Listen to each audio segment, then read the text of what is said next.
This British YouTuber has filed a copyright strike against me, which means my previous video will be removed within a few days. But why would he thank me for free promotion when he wants it taken down? Like, when he want it up and running for this reason? But then again, my subscribers, they don't even watch his shit anyway. Let me break it down for those who will be missing on what I've discussed in my previous video. He made a video about him hitting rock bottom in Pattaya in Thailand because he's got himself in trouble with the bar managers over there. So he had to leave. But not before he blamed Pattaya for how he's the byproduct of that environment, which I told him to shut the fuck up because he chose to put himself in that environment when he's privileged enough to experience more conservative and traditional communities throughout Thailand. Not just fooling around in Pattaya, but because he's been capitalizing on the, the bar girls and the bar scenes of Pattaya to make content on his channel. He chose to be there for this reason. He has been exposing how hustlers operate over there and then put himself in a difficult situation because he kept looking over his shoulder in his video in paranoia. And then had the audacity to complain when things didn't work out for him anymore because now his assistant has been put under scrutiny by the bar managers of Pattaya. He didn't just piss off the bar managers, in other words, the mafia of Pattaya, by exposing how they make money. Prostitution is illegal in Thailand. Illegal, okay? Which means those involved have to work their ways around the law. So you end up buying drinks in exchange for the company of an attractive bar girl and entertainment. But if you want to fuck her, you better lie to the authorities that she's your girlfriend because she can't sell her body legally.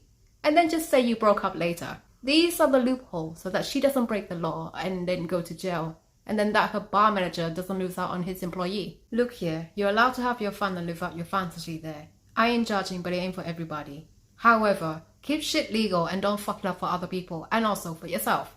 I mean, he's basically asking for a death sentence from the mafia by how he mislabeled how they operate to make money as a scam. I think it's stupid of him to piss them off. And also, it's not just Thai mafia in Pattaya. There are Russians and also Chinese too. He's been pissing off other people as well in Thailand. I'm talking about other foreigners, He said that one of them shouted, "Bellend alert" at him. I mean, if he was truly a decent guy, nobody would yell insults at him. He even received a middle finger from another Western guy who told him to fuck off. And even then he tried to downplay it as entertaining. So I gave him the middle finger too, since he asked for it. But yeah, like I said in my previous video, this YouTuber is unlikable. What's even more foolish about this guy is that he thought I'm chasing clout through him with his under 50,000 subscribers as of now, while my stepson has a larger online presence with over 600,000 followers on TikTok. Here's me and my stepson when we were chatting on my live stream once. Now, he's back in Thailand for the second time and got himself a job, a girlfriend, and a house to live in. Okay? His own place, not his girlfriend's place. So he's doing well without getting himself into shit over there. Millennials and Gen Z in London recognize my stepson. Okay? He has done shoots for Trapstar and other brands before, and has collaborated with other creators with a larger platform than you. So why would I need you to chase clout? Don't gas yourself up, mate. You ain't shit. You're a perfect example of how foreigners hit rock bottom in Pattaya when they act like complete idiots. I've made commentary to highlight why this behavior in Thailand is a terrible idea if you don't want to end up in trouble. And while there are plenty of content creators engaged in this kind of nonsense, I picked you because, well, let's just say you fit the role perfectly. At least take it as a compliment. I explain how his content amplifies negative stereotypes of Asian women, particularly Thai women, and how it carries a racist undertone. However, people like him refuse to educate themselves, even when presented with my video discussing about the historical stereotypes of Asian women, a topic I thoroughly researched using legitimate academic studies during my time at uni. Now I'm drawing a comparison between his actions and the ways white supremacists in the past promoted similar prejudiced narratives about Asian women. The only difference is that today, these narratives are being spread digitally rather than through literature as they were in the past. Yet, they continue to shape public perception, influencing others who are just as ignorant, leading them to believe this distorted portrayal of Thailand represents the entire country on a global scale. This is similar to how old Hollywood misrepresented other ethnic groups, spreading these portrayals worldwide, while depicting white characters as glorious heroes. This kind of representation reinforced European features as the beauty standard and virtue, making them more welcome and accepted in many countries. However, it's important to distinguish how whiteness as a construct of European colonization differs from the beauty standard in Asia that favor lighter skin. During colonization, the racial superiority of white Europeans was enforced as part of a system of power and control, pushing the notion that whiteness was linked to, higher social status, intellect, and morality. In contrast, lighter skin in many Asian cultures has historically been associated with social class and privilege, but for different reasons.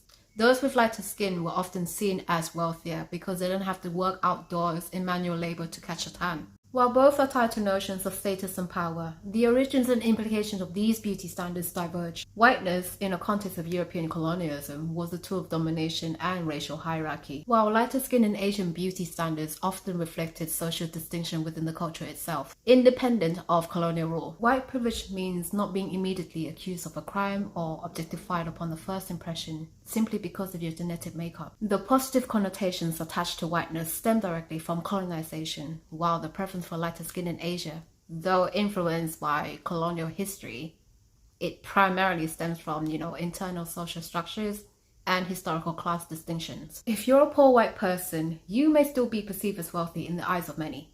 European imperialism and colonization formalized racial hierarchy as a global system. The system was not just about power. It was deeply tied to economic exploitation, cultural domination, and pseudo-scientific racism, which has a long-lasting impact worldwide, such as global economic inequality, institutional racism, colorism, and internalized racism. Now you're reaping the benefits of being seen as positive and also being treated more favorably by many nations that were colonized, unless you prove them otherwise, except for Thailand.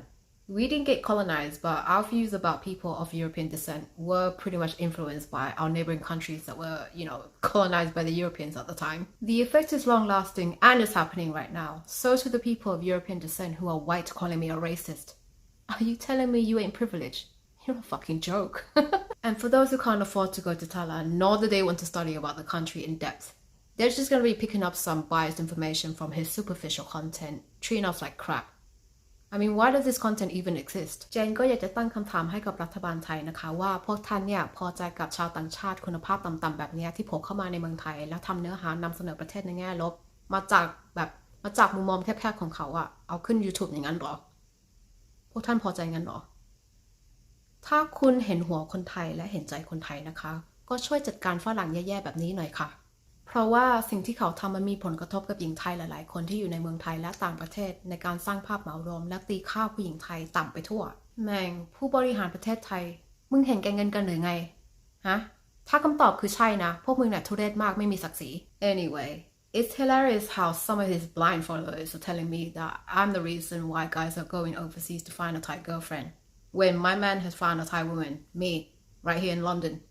It's been years and we're still together. Why the hell would anyone with common sense subscribe to his channel just to fund his fuckboy lifestyle in Thailand? Do you wish to hit rock bottom like him over there? And while you clowns support his lifestyle of living with his bar girlfriend in Thailand, you lot still living with your mom, being single and working off the Asian poor and trying to keep yourself warm in this cold British weather. And the bar girl that he's with, she doesn't even respect him. I mean, she straight up lets the public know that he felt like, you do shit. Yet, you must want to call me a toxic female when I know how to respect my man and take care of my family, while you do shit. This bar girl is actually kind of funny. You do shit! Hey! You do shit! Look here, any decent person would not admire any beta male who's in a transactional relationship with a red flag from Pattaya.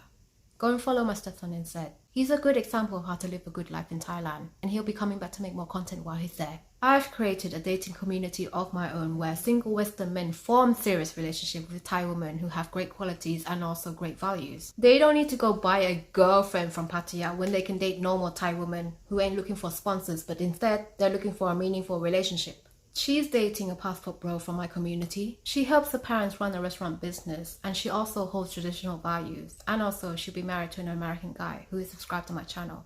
He's gonna buy a house over there, and they're gonna start a family over there in Thailand. So, this is my contribution to those Western guys who are, who are single and are looking for a successful relationship and also, a happy life and a happy wife in Thailand. Anyway, I've got more. She's an assistant manager of 7-Eleven. Not the same 7-Eleven that guy went to cool down after hitting rock bottom in Pattaya. But I told him that he needed Jesus and therapy at that point, not 7-Eleven. She has a house, she has a car, she has a good job, and she supports her daughter and her parents by herself. She's single and she's looking for someone to share her life with. And this third Thai lady here who owns a grocery business and 2 wheat calves in Pattaya. She has no kids and at the moment she's dating a UK man who subscribed to my channel. I don't know how this is going, so can I get an update from you two, please? I've got good quality single Thai women who are allowing you to actually settle down with them through legal process in Thailand. and all they're looking for is just, a little bit of that, tender love and care, a little bit of that TLC. No, they don't want no scrub. But they understand the importance of respecting their partners in a relationship and also holding family values in high regard. And since you can't own lands over there because you're not Thai, you're going to have to marry or have children with Thai women. I've even explained how Thai dowry tradition could occur in a cross-cultural relationship and how Thai marriage and divorce law is much fairer and also better than Western law, where there's no formal alimony after the divorce in Thai law. Look here, you can claim compensation from your cheating spouse and also claim compensation from a third party who actually wrecked your marriage. See how cool Thai law is? Not only that, you get your split of the marital assets. The assets that you have been accumulated together during your marriage. Anything else that belongs to you before marriage, it doesn't count, okay? You're safe. Unlike in the West, she can cheat on you, file for a divorce, and then force you to pay ongoing alimony using your Western law, using the law within your country. No wonder you want to commit suicide. Talking about it briefly ain't enough. You need to go watch this video and understand it properly. I give you proper information to guide you. Unlike this YouTuber over here who's been spreading misinformation by saying it's a thing to have coyote dances at Thai weddings, even though he's only been to just one. And yet, he's making broad generalizations about all Thai weddings. For Thai people in general, having coyote dances at a wedding is considered not traditional nor classy. But of course, people won't have coyote dances featuring at their weddings because it's their wedding. It's just that, it's not how Thai weddings are typically conducted on a nationwide scale. There are different social classes in Thailand just like anywhere else in the world. What has he done for you except showing you how to misinterpret Thai culture and how to hit rock bottom over there by making poor choices and build a questionable lifestyle over there in Thailand, as well as losing his GoPro and other equipment over there. And then he posted a video giving a facade like, hey, I'm back in Pattaya and no angry bar managers are after me. Either that was recorded before he got in trouble in Pattaya, or he was just dipping his foot that quickly to, create a facade while monetizing Pattaya as a tool. But he'll be off soon anyway, fleeing from the mafia of Pattaya again. At least go and say hello to those bar managers that don't like your face. Hello darkness, my old friend. I've come to talk with you again. Yeah, I dare you to. I didn't even watch it because I believe that he's just begging for that persona of like, I'm untouchable in Pattaya. Trying to seek approval from random people online by creating this facade. But why don't you share my video to your mom and your family, of me criticizing your silly behavior? You mentioned how they dislike your content because they used to think you were a nice boy, but then you grew up into a fuckboy. Their opinions and approval matter the most to you, right? And if they agree with what I've said, then you done fucked up like a bellend. Like a bellend, hey! Touch for the very first time! And to all the hypocrites who are calling me racist just because I mentioned white privilege, shut your dumb mouth. My white family members don't deny history, nor do they have a problem with me spitting facts. And they won't be repeating this same racist behavior because they're well-educated people with morals. So take your racist card and shove it up your ass because it doesn't apply to me. Anyway, the links of my other videos are in the description box below. You guys are more than welcome to learn and expand your knowledge. Thank you to all my lovely supporters out there. And to all the bellends out there, I've got a song for you by Lily Allen called Fuck You. If you want to live a happy and safe life in Thailand with your Thai wife while making your parents proud of you, like how my stepson is making his parents proud of him right now, contact me and I'll help you out so you don't feel single, worthless and suicidal in your country. And I'll see you in my next video. La gon na. My clapback for my previous video. Anything you said became irrelevant as soon as you said white privilege, while your own people are selling your own children to sexual slavery. Talk about double standards on racism. Ooh, somebody got buttered from me challenging your white privilege. Bitch, please. The women in the West are proud to express how they join OnlyFans while Thai sex workers still understand the stigma and feel shame about it. But they don't have many options as they're not privileged enough. You think parents in the West don't pimp out their kids to Hollywood or P. Diddy? Where the hell have you been? In your dumb narrow cave? I'm referring his dumb narrow cave to his anus. Hey, you do shit!